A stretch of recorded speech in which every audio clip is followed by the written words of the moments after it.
So content providers, they are traditionally a very slow-moving industry, and most of their revenue comes from home entertainment. They've seen it for the last 3 years that revenue's gone down, so now they're really focusing on digital media as an actual or legitimate revenue stream. But now when they're focusing on this, they see that their marketplace for selling this content is relatively limited. They can sell it to Apple, or they can sell it to Netflix, Amazon to a certain extent. And when they've seen from this kind of limited marketplace that they don't have as much control as they want.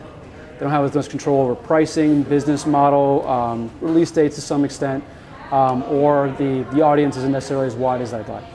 So what they're really motivated to do now is to be able to create or encourage other media stacks or other media ecosystems.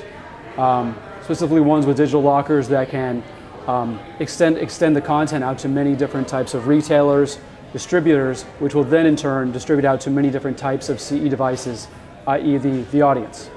And so what they are trying to do is through things like Ultraviolet, which is actually a content provider supported ecosystem, or through other retailers and other places, both domestic and internationally, is to be able to provide this content and in different types of business models, different types of formats, and link it out to different types of CE devices. So while they're more than happy to be able to provide it out to Apple and Netflix a little less so, they're really trying to expand their marketplace and expand the ecosystem where they can provide their content.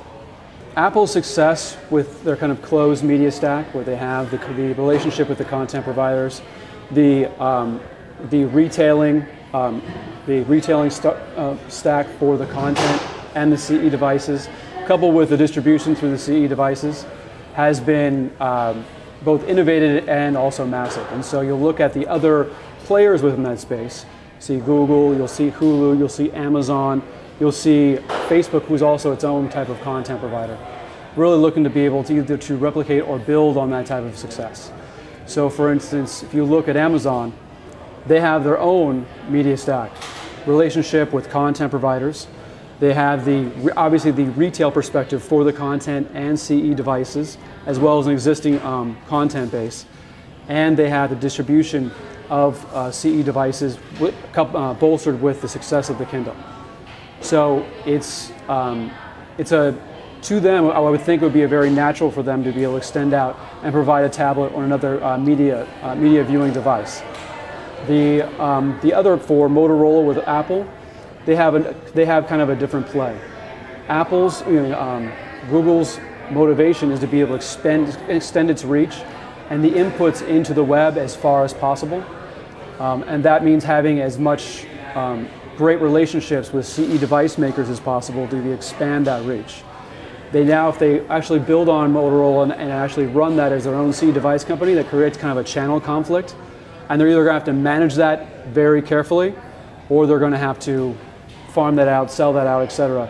So there's not that type of channel conflict. They still want a wide mass of Android and the Android platform as possible. So that's their kind of. But what you'll see in the long term, in the short term, a lot of these players, these media players, start to have their own CE devices, the Facebook, the Google, the Amazon. But long term, you'll see it settle down into a critical mass of only a couple. What I found most interesting about the panel was the cross-section of the proliferation of different types of devices and different types of user behavior with the media mix and how actually advertisers actually buy advertising and the concern around that.